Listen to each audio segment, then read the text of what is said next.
À nous, Virginie Khalifa, bonjour. Bonjour. Alors vous revenez de vacances au ski et vous nous donnez toutes les astuces aujourd'hui pour passer un bon séjour à la neige. C'est ça Valérie, je viens d'atterrir et il faut savoir que quand on va au ski, il faut bien évidemment une bonne préparation, il faut une assurance ski, du bon matériel et aujourd'hui c'est indispensable, il faut un smartphone. Il vous permet de connaître la météo, des infos sur les pistes, vous réchauffer et même vous garder en sécurité.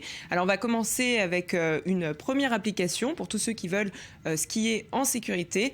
C'est une application qui concerne la météo. Alors, il y a certains qui vont me dire, oui, alors la météo, c'est très simple, je sors mon téléphone portable et j'ai la fonction météo, mais ce n'est pas assez, puisque quand on va au ski, il faut aussi connaître l'état de la neige, savoir si on peut skier sur certaines pistes et qui ne sont pas dangereuses. Et cette application s'appelle Ski & Snow Report. Elle est très facile d'utilisation et elle permet de connaître l'état d'enneigement des pistes, la température à un endroit précis, les risques d'avalanche, c'est très important en ce moment, parce qu'on en a eu déjà un peu plus de 15, et la force du vent dans 2000 stations différentes. Et puisque je vous parle de vent, on va bien évidemment parler du froid. Il fait froid quand on va au ski, et aujourd'hui, je vous apporte une solution incroyable. Moi, c'est quelque chose qui m'a complètement séduit. C'est encore une fois à partir de votre portable. L'application s'appelle Chauffage de poche. En fait, elle permet de transformer votre téléphone portable en petit chauffage. Alors, comment ça marche ? Pas de problème, il va pas Alors, exploser, aucun problème, justement. C'est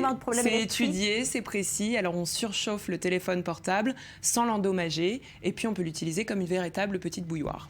Ouais, bon, c'est une bonne idée. Et puis alors, c'est sympa, faut utiliser son téléphone alors, dans tous les cas. On a chaud et on termine, Virginie, avec une application insolite pour une super journée au ski. Alors voilà, on voit plein d'applications pour rester en sécurité, pour envoyer un signal de GPS en cas d'urgence, mais on n'en parle pas souvent de ces applications qui utilisent la réalité augmentée. Alors je ne sais pas si vous savez ce que c'est.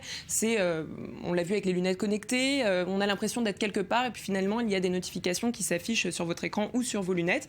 Alors l'application s'appelle Real Ski. Et là, on s'adresse, Valérie, aux geeks, aux plus geeks d'entre nous, parce qu'il faut quand même se balader avec son portable et puis être capable de skier et de filmer en même temps, c'est un peu compliqué. Elle utilise bien évidemment le principe de la réalité augmentée. Malheureusement, elle n'est pas disponible en France, mais j'avais envie de vous en parler. En gros, le lutin du téléphone fera apparaître sur l'écran des notifications qui vous diront si dans le coin, on a un restaurant, on a une piste en particulier, et aussi s'il y a du hors-piste et qu'il faut faire attention. Vous aimez les vacances au ski, Joël Lévy ? Pas du tout. Pas du tout, même avec les applications proposées par Virginie Khalifa. Aller la regarder skier. Moi, c'est gentil. Voilà. C'est gentil. On va y aller ensemble. Hein. Je vais me lancer dans les slaloms et les concours. Et moi, j'ai besoin de plusieurs la crise d'adolescence est terminée. Ah, d'accord. Voilà. Il faudra beaucoup de téléphones. Je crois que j'en ai besoin plus que vous. Moi. Oui, remarquez, vous pouvez avoir 2 téléphones portables en guise de chauffage, Virginie. Je n'ai pas parlé du chauffage électrique. Non, c'est une blague. En tout cas, ce que j'ai compris, c'est que vous ne vous déplacez jamais sans votre téléphone portable. C'est ça, d'ailleurs. Attendez.